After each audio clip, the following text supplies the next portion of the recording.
For more than half a century, humanity has wandered across the surface of Mars. Our rovers have rumbled over dunes, descended into craters, and brushed ancient dust from the rocks that once shaped rivers. We have read the story written across the surface, a tale of water long gone, lakes long dried, and rivers that carved valleys before humans even existed. But Mars has always guarded its greatest secret deep underground. For beneath the barren red landscape, shielded from ultraviolet radiation and the vacuum of space, may lie reservoirs of liquid water, vast subsurface aquifers, briny pockets, or perhaps even long-lived underground oceans. Perseverance, curiosity, opportunity, spirit, they revealed chapters of this story. But they remained bound to the surface, scraping clues from the topsoil, drilling only centimeters into a world 100 million years older than Earth's earliest fossils. They showed us where water once flowed, but they could not show us where water may still flow today. And so, a new generation of explorers is being imagined, machines not designed to roam only the plains, but to peer into the planet's depths. Rovers that can burrow, melt, scan, probe, and listen. Rovers built not just to read Mars's surface, but to map its hidden interior. Because if Mars still harbors liquid water today, then it also harbors something even more profound: the possibility that life, ancient or present, may have survived in the underground warmth of a frozen world. Perseverance carries instruments more advanced than any rover before it. It identifies organic molecules, analyzes minerals, records the chemistry of ancient river deltas, and prepares samples for return to Earth. But for all its capabilities, it faces the same challenge every surface rover has faced. Mars is a world shaped by eons of wind erosion, cosmic radiation, and extreme temperature swings. The traces of life that once existed, if they existed at all, have been damaged, diluted, or erased by time. Radiation alone sterilizes the top few meters of soil. Ultraviolet light breaks apart organic compounds within hours, and freeze-thaw cycles grind fragile molecular structures into dust.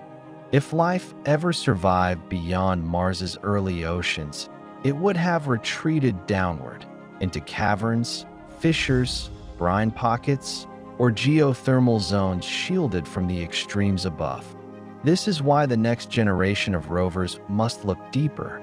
They must carry drills capable of reaching meters below the surface, ground-penetrating radar arrays, ultra-sensitive spectrometers, and robotic sub-ice probes that could one day melt through layers of frozen crust. Surface exploration has brought us to the threshold, but the truth lies below. The first step toward uncovering subsurface oceans is to build a map, a complete, three-dimensional model of Mars's hidden layers. Future rovers will deploy instruments similar to those used on Earth to find underground aquifers. Low-frequency radar waves will probe kilometers beneath the crust, detecting boundaries between ice, regolith, brine, and rock. Seismic sensors will listen to Mars quakes, measuring how waves travel through different materials. Neutron detectors will search for hydrogen-rich regions, revealing ice or liquid water trapped below. Imagine a rover that pauses on a dusty plain and fires electromagnetic pulses into the ground. Seconds later, it receives echoes traveling back from underground structures formed billions of years ago.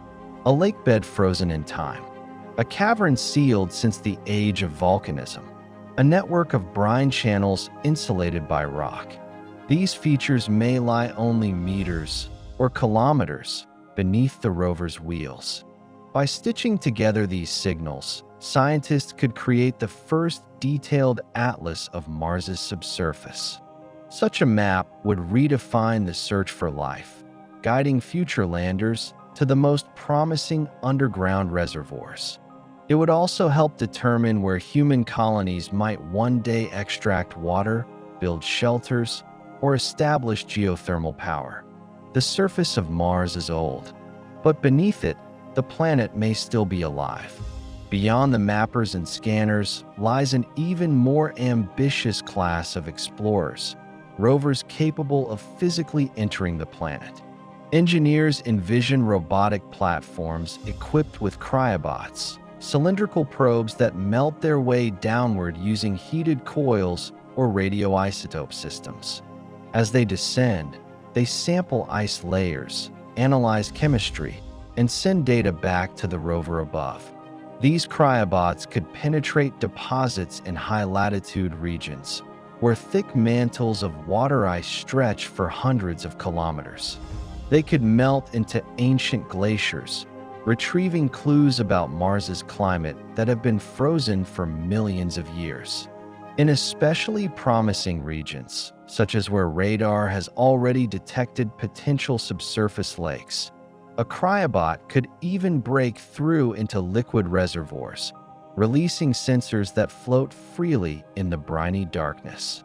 Imagine it, the first probe to enter a Martian underground sea. Cameras illuminating a world untouched since the early solar system. Chemical sensors detecting organic molecules drifting in a salt-rich suspension. Acoustic microphones capturing the faint, slow creaking of ice ceilings shifting overhead. If life exists anywhere on Mars today, it is here, deep beneath the frozen desert, surrounded by silence and darkness. Mars is riddled with underground caverns, tubes carved by ancient lava flows, chambers eroded by groundwater, and fractures produced by crustal stretching. Many of these voids remain stable because of the planet's low gravity. Entire cities could fit inside the largest of them. But for scientists, these caverns represent something far more significant. Environments protected from radiation and preserved in geological time. Future rovers may deploy small, autonomous drones capable of flying through entrance pits and skylights. These drones, lightweight and resilient, would enter the underground world and act as scouts. With LiDAR mapping, they would chart enormous voids. With spectrometers, they would detect minerals formed in wet conditions.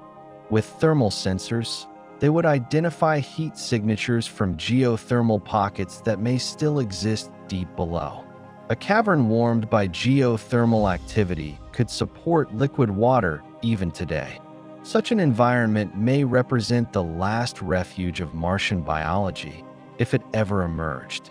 And if any biosignatures remain, they are more likely to survive in the cold, protected darkness of caverns than on the exposed surface.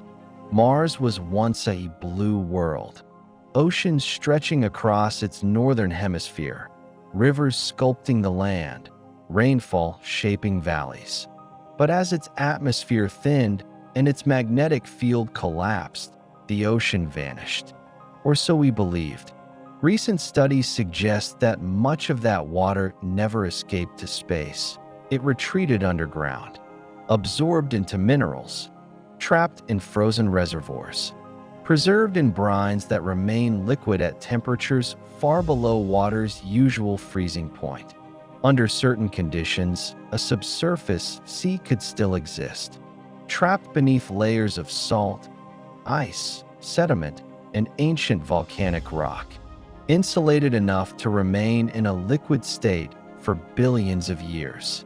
Such an environment would closely resemble the oceans of Europa or Enceladus, worlds where life may also thrive. For the first time, scientists have the tools to look for such a sea. And for the first time, humanity is building machines capable of finding it. Perseverance marks the end of one chapter, the age of surface rovers, and the beginning of another, the age of subsurface explorers. The next rovers will be geologists, hydrologists, oceanographers, and biologists all at once. They will not merely examine the past conditions of Mars. They will search for the places where life could exist today. For beneath the dust, beneath the cold, beneath the radiation, Mars may still hold the warmth of its ancient heart. And in the hidden waters of a dying world, life may have found a way to endure. We stand at the threshold of a new era, one that will reveal not just the surface of Mars, but its soul. And what we find underground may change everything we know about worlds, about life, and about ourselves.